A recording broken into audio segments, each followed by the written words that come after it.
Haryana roadways के अंदर भाई कंडक्टर की भर्ती जो है निकल चुकी है। 487 पोस्ट निकाली गई हैं, जिनको जल्दी ही आपकी वैकेंसी के रूप में आपको देखने को मिलेंगी और आप इनको जल्दी ही अप्लाई कर पाएंगे। पूरी की पूरी जानकारी मैं आप लोगों को इस वीडियो के अंदर बताने वाला हूं कि पहले जो है आपकी 1100 के आसपास पोस्ट आई थी कंडक्टर की, लेकिन उनमें से अभी सिर्फ 487 पोस्ट जो है एक एक डिस्ट्रिक्ट वाइज यानी कि डिपो वाइज कर दी है। हिसार डिपो में कितनी हैं, जैसे सबसे ज़्यादा सिरसा के अंदर है, करनाल के कैथल के अंदर है। तो इस तरह से ये आपकी जो पोस्ट है वो सारी सारी किस ज़िले में कितनी पोस्ट हैं और क्या इनका प्रोसेस रहेगा और आपको जल्दी से क्या क्या करना है, कौन कौन से डॉक्यूमेंट आप लोगों को कंप्लीट करवाने हैं।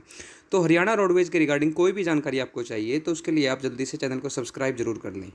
तो देखो यहाँ पे आज 2 तारीख हो गई है और कल की डेट में आया था ये शाम को, रात को नोटिस 1 तारीख को।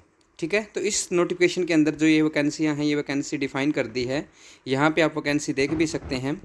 जैसे अम्बाड़ा के अंदर 32 वैकेंसी दिखा रखी हैं, भिवानी की 28 है, चंडीगढ़ की 47 है, दिल्ली की 23 है, फरीदाबाद की 41 है और यहाँ पे 61 वैकेंसी जो है कैथल की है और 63 वैकेंसी सिरसा की है।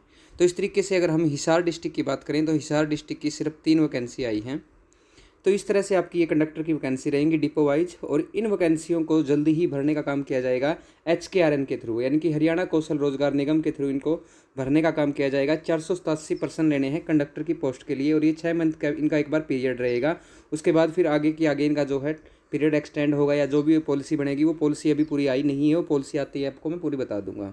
इसके रिगार्डिंग अब आपको डॉक्यूमेंट क्या क्या चाहिए वो देख लेते हैं। तो जो डॉक्यूमेंट आपको सबसे ज़रूरी है, सबसे पहले तो आपके पास होना चाहिए कंडक्टर लाइसेंस, यानी कि CL होना चाहिए आपके पास।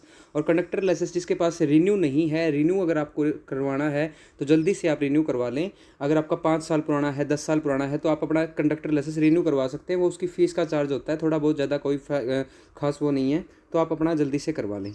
डॉक्यूमेंट्स के अंदर हरियाणा रेजिडेंस जो है आपका, वो आपके पास बिल्कुल सभी के पास नया होना चाहिए, लेटेस्ट होना चाहिए। और अगर आपके पास कास्ट सर्टिफिकेट है BCA, BCB, SC या जो भी आपकी कैटेगरी है EWS वगैरह, तो वो आपके पास कास्ट सर्टिफिकेट भी होना चाहिए, कैटेगरी सर्टिफिकेट आप बोल सकते हैं। ये 3 डॉक्यूमेंट तो आपके पास बिल्कुल कंपलसरी चाहिए। इसके साथ साथ आपके पास जो एजुकेशन क्वालिफिकेशन है आपके पास, वो आपके पास 10th और 12th दोनों होने चाहिए आपके पास।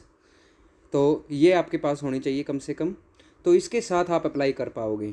उसके अलावा फिर आपका कोई और डॉक्यूमेंटेशन जो आपको नॉर्मल डॉक्यूमेंटेशन होते हैं वो आपके चलते ही हैं। तो ये आपके मेन डॉक्यूमेंट हैं, ये आपके पास होने चाहिए। अगर आपके पास कंडक्टर लाइसेंस नहीं है और कंडक्टर लाइसेंस बनाने की प्रोसेस के बारे में पता करना है तो वो देखो क्या है आपका कंडक्टर लाइसेंस कैसे बनवाएं। उसके लिए आपको फर्स्ट एड सर्टिफिकेट बनवाना पड़ेगा और फर्स्ट एड के लिए आप अभी अपना रजिस्ट्रेशन करवा सकते हैं। आज 2 तारीख हो गई है, अगर आप आज जाके फर्स्ट एड सर्टिफिकेट के रजिस्ट्रेशन करवाते हैं तो आपका 1 वीक की 7 डे की क्लास लगेगी और लगभग 2 से 2.5 महीने के अंदर आपका ये आ जाता है। अगर मान के चलो वैकेंसी पहले एडवर्टीजमेंट हो जाती है तो आपको प्रोविजनल मिल जाएगा।